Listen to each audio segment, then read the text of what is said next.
kabar?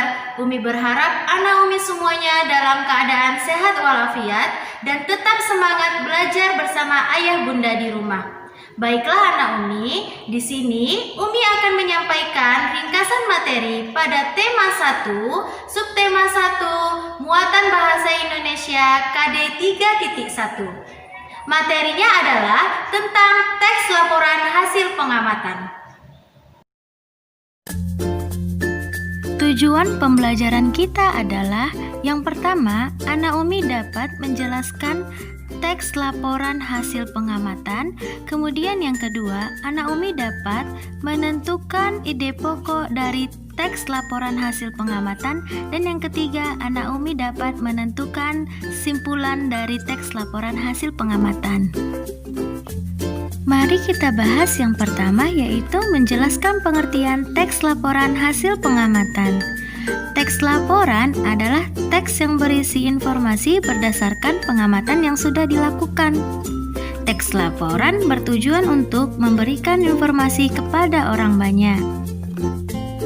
Secara umum, teks laporan terdiri dari beberapa jenis, antara lain teks laporan hasil pengamatan, teks laporan perjalanan, teks laporan kegiatan, dan teks laporan peristiwa. Tapi kali ini yang akan kita bahas yaitu teks laporan hasil pengamatan. Teks laporan hasil pengamatan berisi 1. Informasi atau pernyataan umum, yang kedua, kumpulan fakta atau hasil pengamatan, dan yang ketiga adalah simpulan. Bacalah teks laporan hasil pengamatan berikut dengan cermat. Dari teks laporan tersebut, kita mendapatkan informasi-informasi. Yang pertama, singkong termasuk makanan pokok masyarakat Indonesia. Yang kedua, singkong termasuk tanaman umbi-umbian. Dan yang ketiga, bagian tanaman singkong yang dijadikan sebagai makanan pokok adalah umbi bakar. Selanjutnya, menentukan ide pokok dari teks laporan. Ide pokok berisi tentang ide yang mendasari dari teks laporan. Ide pokok dapat ditemukan pada kalimat utama. Kalimat utama terdapat di awal atau di akhir kalimat. Ayo ingat kembali teks laporan sebelumnya. Pada teks laporan tersebut, kalimat utama terdapat pada kalimat pertama. Dari kalimat utama, kita dapat menentukan ide pokoknya. Dalam sebuah teks laporan biasanya tidak hanya terdiri dari satu paragraf saja, melainkan beberapa paragraf. Dari setiap paragraf, kita dapat menentukan masing-masing ide pokoknya.